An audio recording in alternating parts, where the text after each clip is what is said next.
Okay, today we're going to be talking a quick lesson about the z-scores and standard deviation on a standard normal distribution or a bell curve.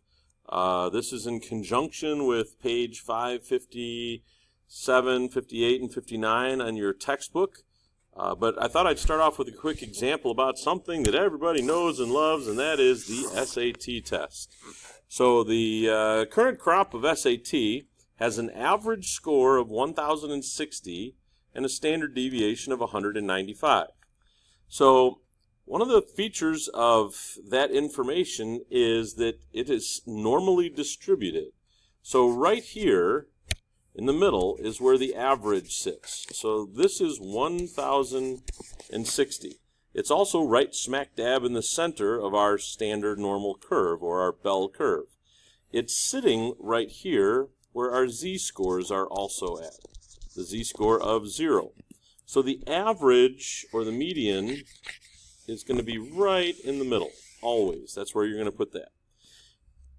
All right. Now the standard deviation tells you how big each gap is.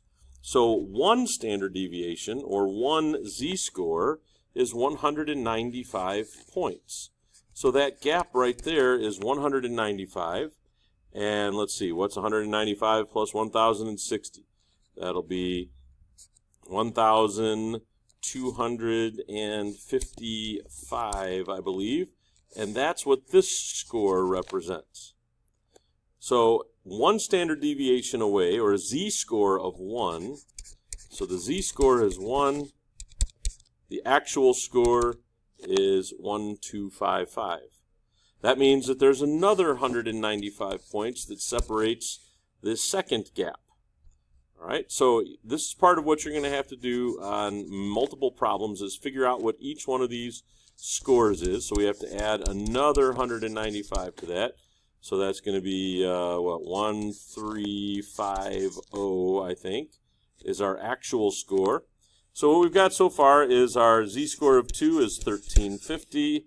Our z-score of 1 is 1,255.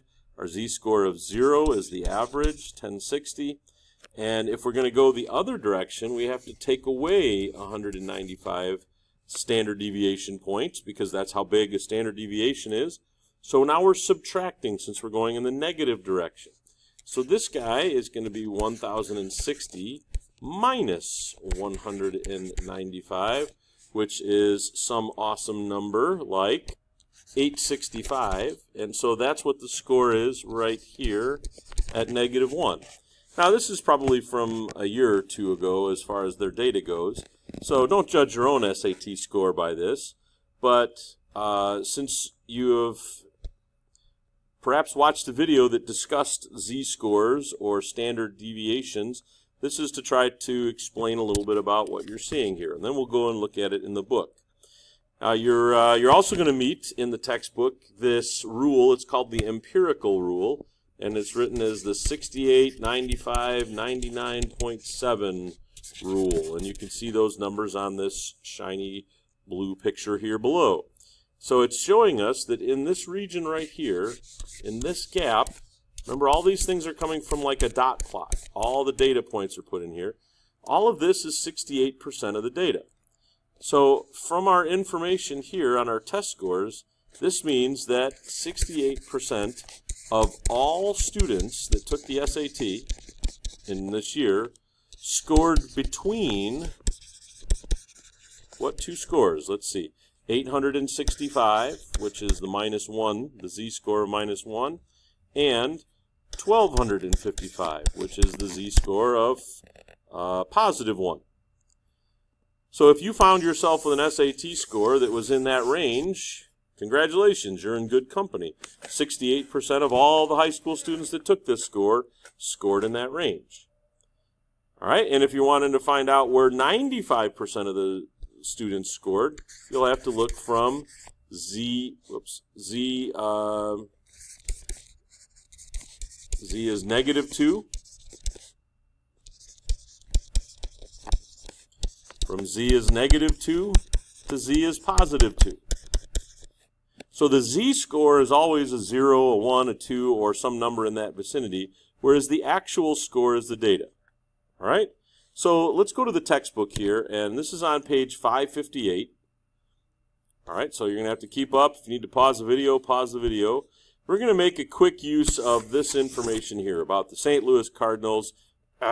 Even though we're all Cubs fans here in Chicago and we don't like the Cardinals, whatever, it's fine. So they gave us some information up here about the batting average for those years and a standard deviation. All right, and we're going to take those numbers and we're going to use them to fill in number 2 on the bottom of page 558. Page 558. All right, so they tell me that the X bar, or the average, is 0.2637. So that has to be sitting right here. That is the 0.2637, right smack dab in the middle of the probability distribution.